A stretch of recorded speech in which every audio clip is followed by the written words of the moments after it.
Every level of talent, audition, performance explained. Level 1. Trash. William Hung, American Idol, Season 3. William Hung is the most famous example of someone who became a cultural phenomenon, not for talent, but for the complete absence of it. In 2004, he auditioned for American Idol Season 3 with a rendition of Ricky Martin's song. His performance was objectively terrible. He sang off-key, his rhythm was completely wrong, and his dance moves were awkward and uncoordinated. Judge Simon Cowell asked him bluntly if he had any singing training, to which Hung cheerfully replied that he had no professional training. When asked if he thought he was a good singer, Hung confidently said he gave his best and had no regrets. This combination of complete lack of self-awareness and boundless confidence made him unforgettable. The judges rejected him immediately, but the audition went viral before viral was even a common term.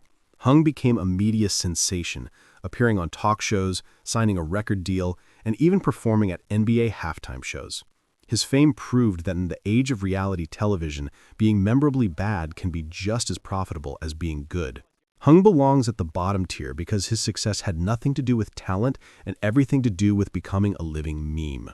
Tell me your name, you blow me off like it's all the same. Ablisa, X Factor UK Series 6. Ablisa, a duo consisting of twins who auditioned for X Factor UK in 2009, represents another kind of bottom-tier performance. Manufactured controversy. Their audition was chaotic from the start. They sang poorly, argued with the judges, and showed no awareness of their lack of ability. When Simon Cowell brushed the buzzer and criticized their performance, they became defensive and hostile, creating uncomfortable tension in the audition room. The twins claimed they had been singing together since childhood and couldn't understand why they were being rejected. Their reaction to criticism, combined with their lack of vocal ability, made the audition memorable for all the wrong reasons. Unlike William Hung, who remained cheerful and humble despite his limitations, Ablisa's audition was marked by delusion and defensiveness.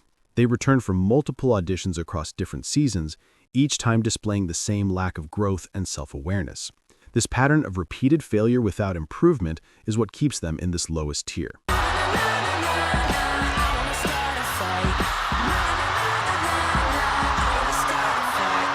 Zuanna Johnson, American Idol Season 12. Zuanna Johnson's audition for American Idol Season 12 in 2013 became infamous for her bizarre performance style and over-the-top personality. She entered the audition room wearing colorful, eccentric clothing and immediately displayed an unusual energy that made the judges uncomfortable. Her singing was pitchy and inconsistent, but what made her audition truly memorable was her physical performance. She gyrated, made strange facial expressions, and moved in ways that seemed disconnected from the music. Judge Mariah Carey looked visibly confused, while Nicki Minaj appeared amused but critical. Despite the poor vocal performance, the judges sent her through to Hollywood likely for entertainment value rather than genuine talent. This decision sparked controversy among viewers who felt the show was exploiting her for ratings. Johnson's subsequent performances in Hollywood were equally chaotic, and she was quickly eliminated. Her placement in this tier reflects how talent shows sometimes prioritize spectacle over substance, allowing performers with no real chance of success to advance purely for shock value. Can you get up? You okay? Oh, yes. I know, Jet. Level 2. Bad. Cassandra Coleman, American Idol Season 15. Cassandra Coleman represents a different category of bad auditions, performers with marginal ability who are given false hope. She auditioned for American Idol Season 15 with a performance that was technically flawed but showed glimpses of potential buried beneath poor technique. Her pitch was inconsistent, her tone was nasal, and she struggled with breath control. However, unlike the Level 1 performers, Coleman demonstrated some basic understanding of music and rhythm. The judges gave her mixed feedback, with some suggesting she needed more training, while others saw raw potential. She was initially rejected, but brought back during a second round, creating confusion about whether she truly belonged in the competition. This inconsistency highlights a problem with talent shows. The line between bad and mediocre is often blurred by production decisions and judge favoritism. Coleman's audition was forgettable compared to truly disastrous performances, but it lacked the polish needed to be considered good. She belongs here because while she wasn't offensively bad, she also wasn't memorable or technically proficient enough to advance based on merit alone. Ariel Burdett, X Factor UK Season 5. Ariel Burdett's 2008 audition for X Factor UK became legendary not just for her poor singing, but for her confrontational attitude and conspiracy theories. She performed an original song that was off-key and rhythmically confused, with lyrics that seemed to lack coherent structure. When the judges criticized her performance, Burdett launched into a tirade, accusing the show of being fake and claiming the entire process was rigged. She alleged that producers had manipulated contestants and that Simon Cowell was running a corrupt system. Her accusations were detailed and passionate, but they came across as paranoid rather than credible. Years later, Burdett tragically passed away, and her audition took on a more somber tone as people reflected on mental health issues in reality television. Her placement in this tier reflects how her audition, while memorable for confrontation rather than talent, revealed deeper issues with how talent shows handle vulnerable contestants. Unlike Level 1 performers who are simply untalented, Burdett showed signs of distress that should have been handled with more care. I'm not a specialist, I'm a generalist. My voice does a lot of things, so I was a little bit, General Larry Platt, American Idol Season 9. General Larry Platt's audition in 2010 was unique because he didn't sing a traditional song at all. The 62-year-old civil rights activist performed an original composition that he half spoke, half sang, with no musical accompaniment. The performance was off-key, rhythmically loose, and clearly not professionally trained. However, what separated Platt from the worst tier was authenticity and heart. His performance came from a genuine place of wanting to spread a positive message, even if the execution was poor. The judges rejected him, but were charmed by his sincerity. Later, the song was professionally produced and became a minor hit, proving that sometimes a great concept can overcome poor execution. Platt belongs in this tier because, while his audition was technically bad, it had an earnestness that prevented it from being trash. He knew his limitations, but performed anyway, not out of delusion, but out of passion for his message.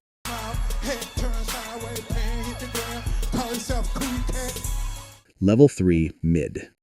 Sanjaya Malakar, American Idol Season 6.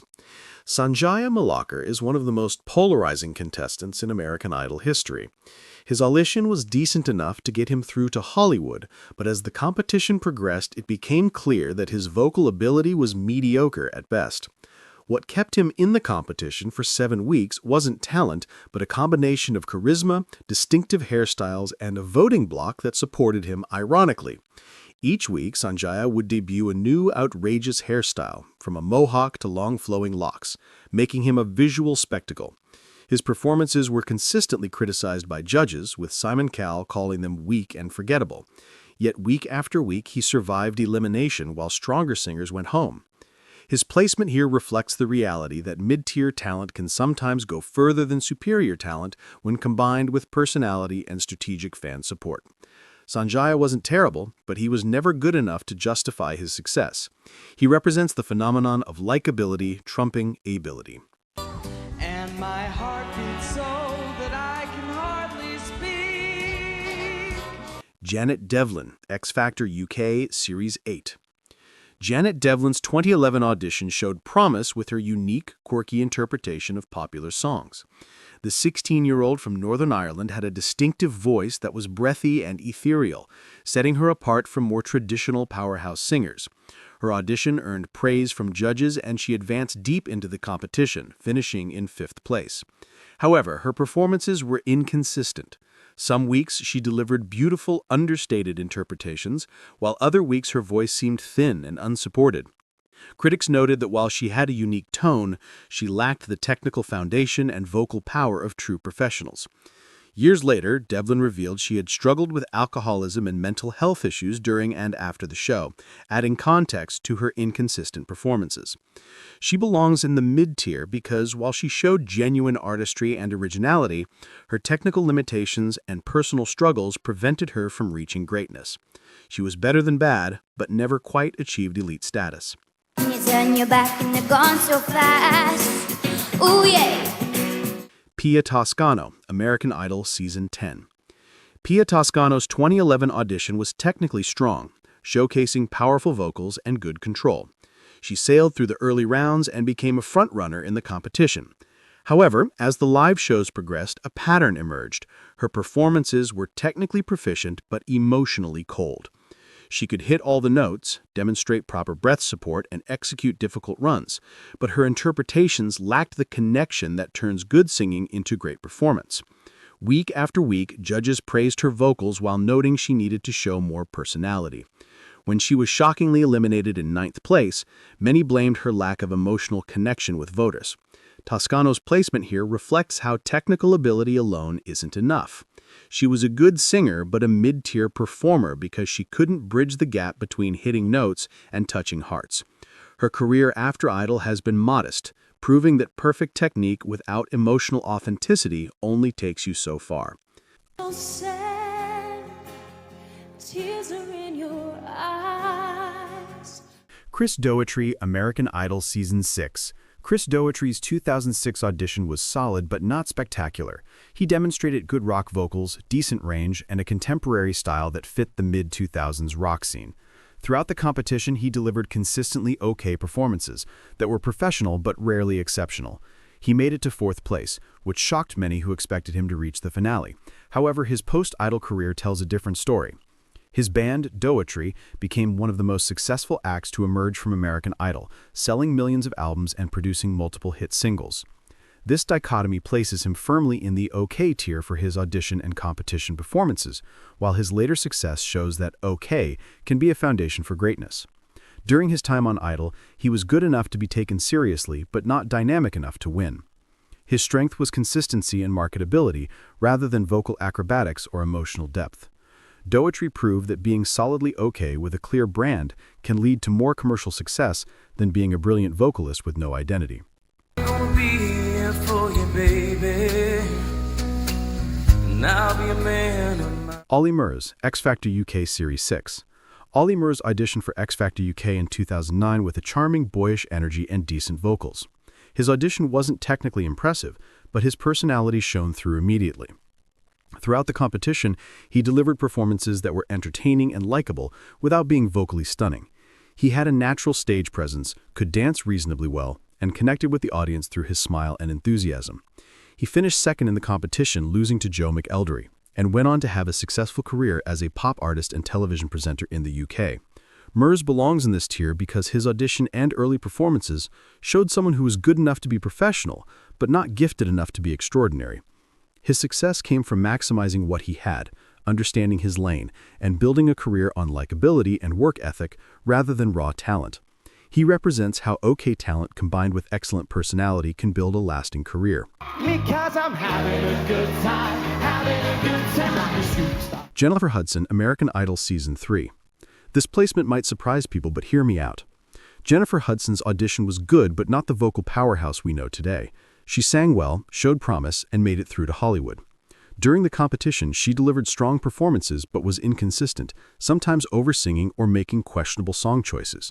She was eliminated in 7th place, which at the time seemed reasonable based on her performances. What makes your placement here important is understanding that auditions and competition performances don't always predict future greatness. Hudson's okay performances on Idol didn't showcase the artist she would become. After the show, she won an Academy Award for Dreamgirls, recorded multiple successful albums, and became a respected actress.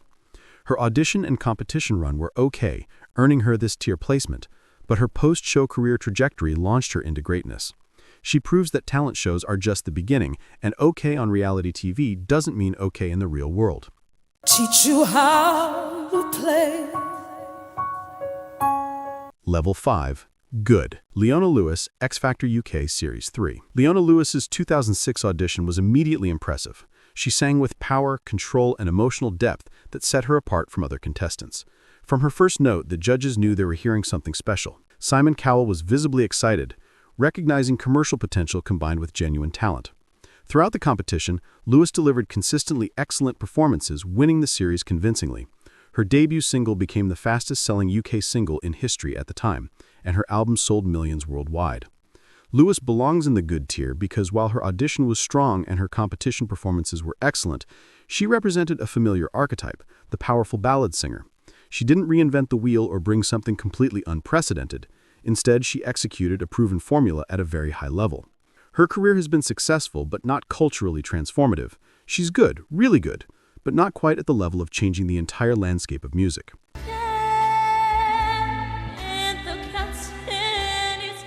Adam Lambert, American Idol Season 8. Adam Lambert's 2009 audition showcased theatrical vocals, impressive range, and rock star charisma.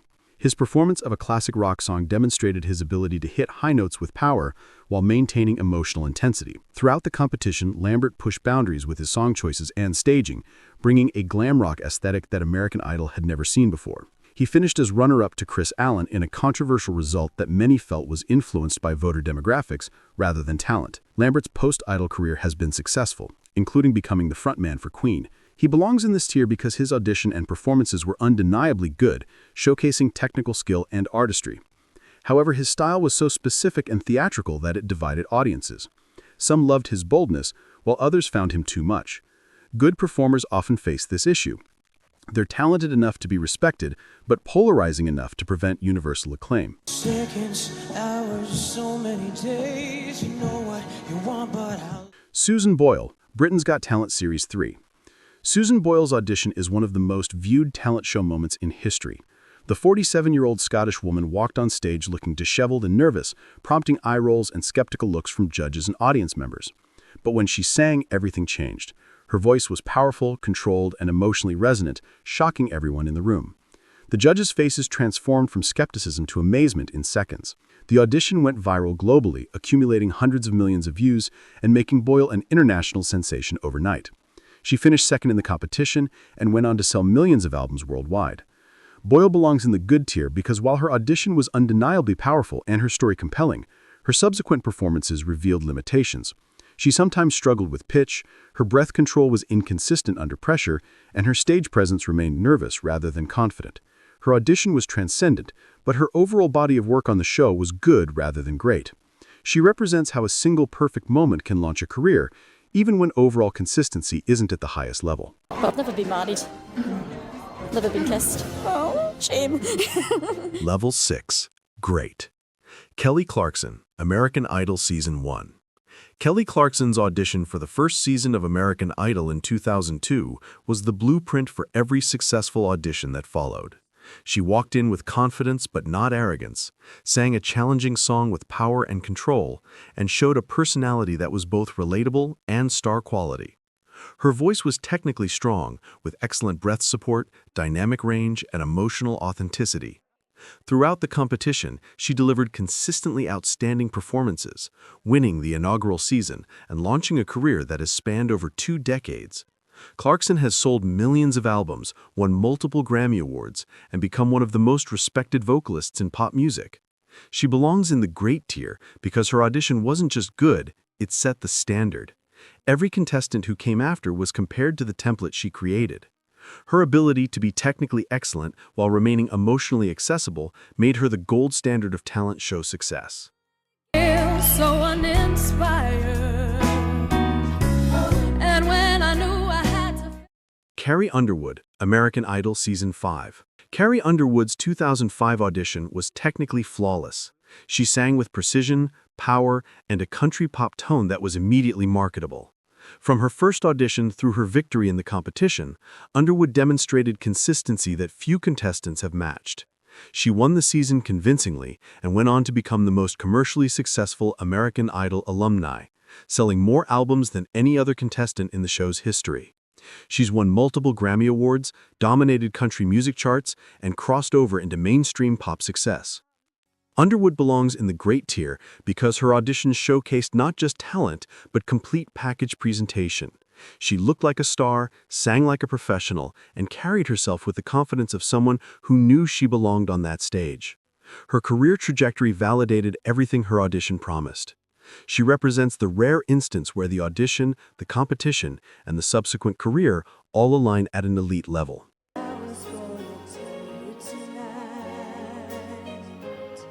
Paul Potts, Britain's Got Talent Series 1. Paul Potts's audition in 2007 was a transformative moment for Britain's Got Talent.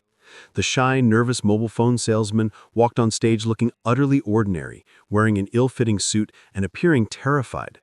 When he announced he was going to sing opera, the judges looked skeptical. But when he opened his mouth and began singing, the transformation was immediate and profound. His tenor voice was trained, powerful, and emotionally moving. Judge Simon Cowell's jaw literally dropped, and the audience erupted in a standing ovation. Potts went on to win the first series of BGT and launch an international career as an opera singer, selling millions of albums. His placement in the great tier comes from the combination of technical excellence and the David versus Goliath narrative that made his audition transcendent. He wasn't just a good singer, he was proof that extraordinary talent can exist in the most unlikely packages. His story inspired countless others to audition for talent shows, proving that you don't need to look like a star to sing like one.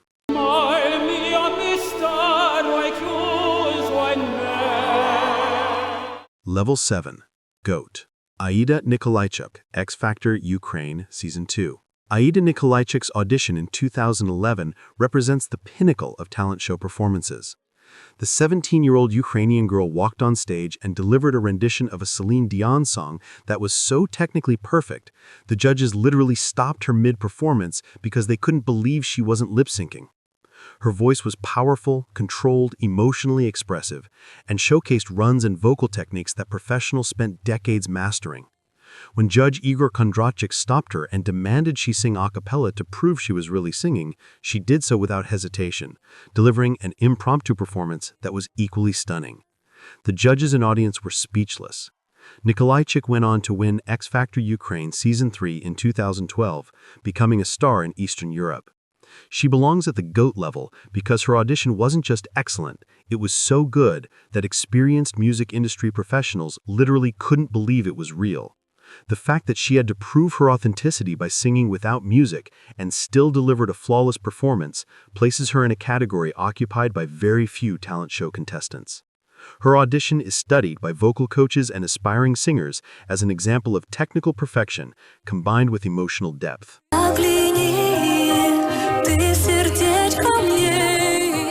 Angelica Hale, America's Got Talent Season 12.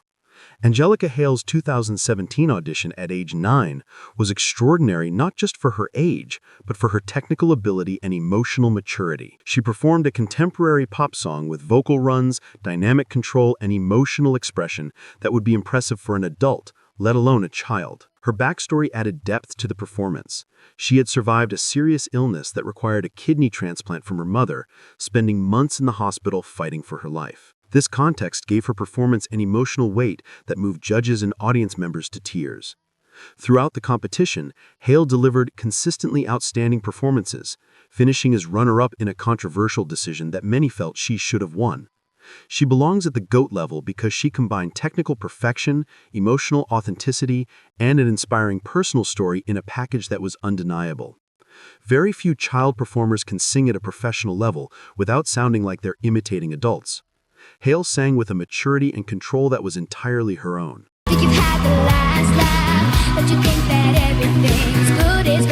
Dimash Kudaibergen, singer, 2017, China. While not from a Western talent show, Dimash Kudaibergen's performances on Singer 2017 deserve mention in any discussion of GOAT-level talent auditions. The Kazakh singer possesses a 6-octave vocal range, allowing him to sing notes that most singers can't even attempt. His audition performance showcased whistle tones, operatic techniques, pop sensibilities, and rock power all within a single song. Judges and fellow competitors literally stood up in shock as he effortlessly transitioned between vocal registers that normally require different types of singers. What makes Dimash GOAT tier isn't just his range, but his control, musicality, and ability to make technically impossible things sound effortless. He represents the absolute peak of what human vocal cords can achieve when combined with years of classical training and natural gift. His performances broke the internet in Asia and earned him a dedicated global fan base. He belongs at this level because he didn't just meet expectations, he redefined what audiences thought was possible.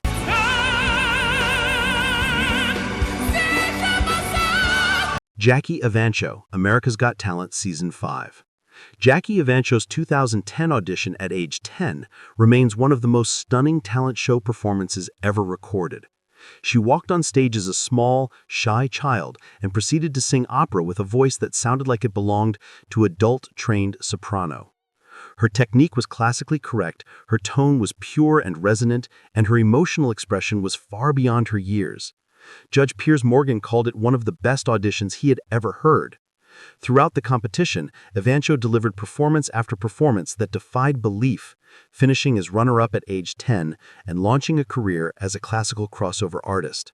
She has since released multiple albums, performed at presidential inaugurations, and sold out concert halls worldwide. Evancho belongs at the GOAT level because she represents something that almost never happens. A child performer with adult-level technical mastery combined with the innocence and purity of youth. Her audition wasn't just good for her age, it was objectively excellent by any standard, proving that greatness can emerge at any age when talent meets dedication.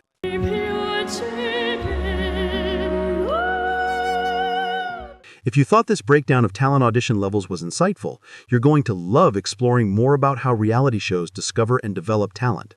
So go check out more content about the talent show phenomenon.